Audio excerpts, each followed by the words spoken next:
Amén, bendiciones. Continuamos con el audio video. Nos quedamos en la parte que estamos explicando Mateo 24. No lo vamos a explicar todo, hermanos, por cuestiones de no hacer muy largo esta lección. Pero les decía al inicio, leímos Mateo 24 desde el versículo 1. Y si usted se fija, si tiene ahí su Biblia, dice de que Jesús iba saliendo del templo. Y los discípulos le estaban maravillados por esa gran obra del templo de que Herodes había construido y parece que se había tardado más de 40 años en destruirlo. Y por eso es que a él lo critican cuando allá en un pasaje del Mateo dice que él en 3 días destruye eso y lo vuelve a levantar. Y por ahí los fariseos dicen, ¿cómo es posible si 40 años se tardaron en hacer esto? Y el quien se los había hecho es el Herodes, el grande. Este Herodes es el que les había reconstruido el templo que estaba derribado desde Salomón y era el mismo templo que habían reconstruido allá cuando vinieron del exilio de Babilonia. Que se acuerden que Zorobabel les ayudó y Nehemías, Esdras, pues se preocuparon por levantar los muros y reparar el templo. Bueno, no es que construyeron otro templo, sino que lo repararon. Entonces, pero ese se devolvió a destruir. Y Herodes les hizo este bonito que están maravillando ahí los discípulos. Este templo, hermano, también fue destruido allá por el año 70 por el emperador Tito, en la primera rebelión que tuvieron los judíos para quererse independizar de Roma. Ahí parece ser que fue destruido o quemado el templo de Herodes. Por tanto, hasta la fecha, todavía en Israel no hay templo.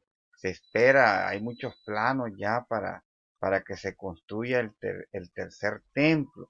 Pero oiga bien, hermano, cuando usted empiece a escuchar de que el tercer templo está construyendo, pues es de alegrarnos, porque eso significa que nosotros tenemos que irnos rápido, porque en ese tercer templo es donde el anticristo se va a sentar, pero eso lo vamos a ver aquí despacio. Y dice también, ¿verdad? Mateo 24, que cuando Jesús salió, ¿verdad?, del templo, sus discípulos, ellos estaban maravillados por lo que estaban viendo, por esa gran desconstrucción, que para aquellos tiempos, pues era una gran maravilla. Era como que si aquí en El Salvador hicieran otra vez las Torres Gemelas, imagínense qué gran altura. Pero bien, y dice Jesús les responde, va respondiendo a Jesús, les digo, ¿veis todo esto? Pues de cierto os digo que no quedará aquí piedra sobre piedra que no sea derribada.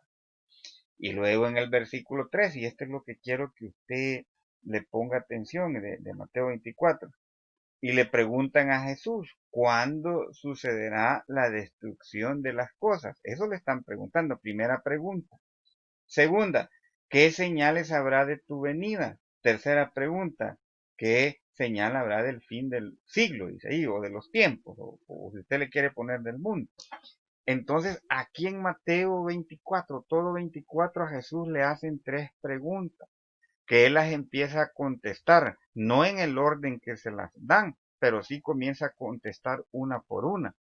Y es por eso que le digo de que Mateo 24 no es un capítulo para la iglesia. Muchas veces se trata de poner a Mateo 24 con situaciones referentes a la iglesia. En muchas predicaciones le he oído. Por ejemplo, hay personas que allá que dice aquí mismo en Mateo 24, pues, cuando nosotros leemos allá en el versículo 5, versículos 5 y 6 de este Mateo 24, el Señor empieza a decir todas esas cosas, pero dice que no se aflijan porque aún no es el fin. Está diciendo el fin del mundo. Y en el versículo 8, si usted lo tiene ahí en la mano, dice en el versículo 8 de Mateo 24 que, y todo esto, dice, será principio de dolores. Entonces, dice, os entregarán a gran tribulación y os matarán y seréis aborrecidos de todas las gentes por causa de mi nombre. Es lo que hablábamos anteriormente, que recuerde, ¿verdad?, de que el tiempo de la gracia, el cristiano todavía no es perseguido y morir para tener la salvación. Aquí no.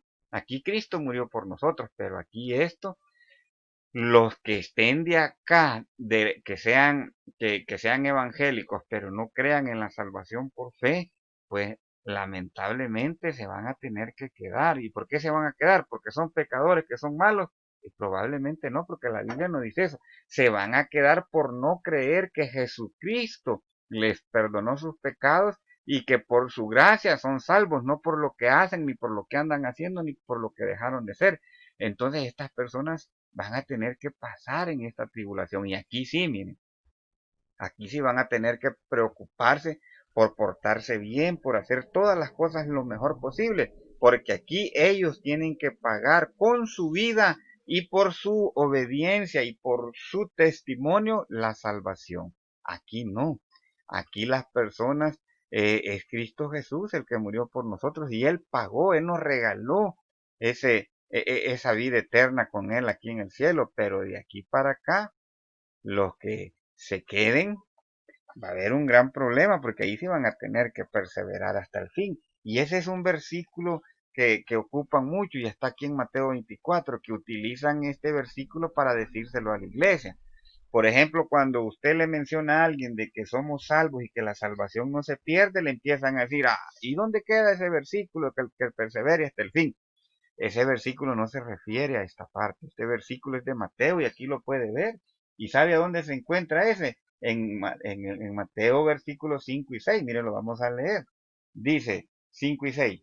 Dice, y oiréis de guerras y rumores de guerra. Mirad que no os turbéis porque es necesario que todo esto acontezca, pero aún no es el fin, porque se levantará nación contra nación y reino contra reino, y habrá pestilencias y hambre y terremotos en diferentes lugares. Y todo esto será principio de dolores. Entonces os entregarán a tribulación y os matarán y seréis aborrecidos de todas las gentes por causa de mi nombre. Muchos tropezarán entonces y serán entregados unos a otros y unos a otros se aborrecerán. Y muchos falsos profetas se levantarán y enseñarán y engañarán a muchos. Y por haberse multiplicado la maldad, el amor de muchos se enfriará, mas es más el que persevere hasta el fin, este será salvo. Este está hablando de la gente de acá, el perseverar hasta el fin es esto, que tienen que pasar 7 años aquí sufriendo los cristianos y es posible que muchos hasta van a ser muertos por causa del testimonio de Jesús. ¿Qué es lo que va a suceder? Miren, se cree, ¿verdad? Él le digo, la Biblia no lo menciona así de esta manera, pero se cree que allá en aquellos tiempos, pues, si alguien es cristiano y lo agarran los servidores del anticristo, ¿verdad? O los demonios que van a estar allá sirviéndole a él, le van a preguntar, ¿sos cristiano? Sí, va a decir, sos cristiano y no negas que sos cristiano. No, entonces mátenlo, vuélenle la cabeza. En ese momento que él muere, pues él va a quedar aquí esperando ir al reino milenial, ¿verdad? O esperar de que el Señor venga para que entre al gozo del Señor. Y ahora la otra parte. Si alguien viene y le preguntan, ¿sos cristiano? Y él dice, no, ¿estás seguro que no sos cristiano? No, va, probámelo y le van a hacer decir, ¿verdad? Mira, decí estas palabras, decí que ese Jesús, ese Cristo es mentira, que no existió, decí que esa sangre de ese Cristo no salva, que esa sangre no nos sirve para salvación. Y ese es el versículo que aparece allá en el libro de Hebreos cuando dice, ¿verdad? Hay de aquel que tenga por inmune la sangre de Cristo. ¿Qué es tener por inmune la sangre de Cristo? Es no creer que Jesucristo pagó por nosotros, por nuestros pecados, el derramamiento de sangre en la cruz del Calvario. Usted está diciendo que esa sangre no le sirvió. Por eso le digo, cuidado ahorita, hermano, con decir de que usted no sabe si es salvo. Hay mucha gente que saben de que Jesucristo es su Salvador, que saben que está en el tiempo de la gracia, pero todavía si se les pregunta, mire, y si Cristo viene ahora o usted muere, ¿a dónde iría su alma? Y empiezan a tartamudear, decir, no, no, no sé, no sé, si estoy haciendo las cosas bien o si me porto bien o hasta que yo me muera voy a saber, cuidado. ¿Sabe qué es lo que está haciendo ahí? Diciendo de que este sacrificio en la cruz del Calvario a usted no le sirve, de que usted puede hacer un mejor sacrificio que este para salvarse o le falta este sacrificio para que usted sea salvo. Esa es una gran blasfemia. Entonces, cuidado, hermano. Usted es salvo por gracia, porque Cristo se lo regaló. Que usted y yo sigamos siendo pecadores, ya se lo dije. Usted y yo, mientras vivamos, vamos a seguir siendo pecadores, con la diferencia de que somos pecadores arrepentidos, que le hemos pedido perdón al Señor y que queremos hacer las cosas lo mejor posible para que Él nos bendiga aquí en la tierra. ¿Por qué? Porque eso es lo que la ley dice. La ley sirve para bendecir a los que la cumplen, no para salvarlos.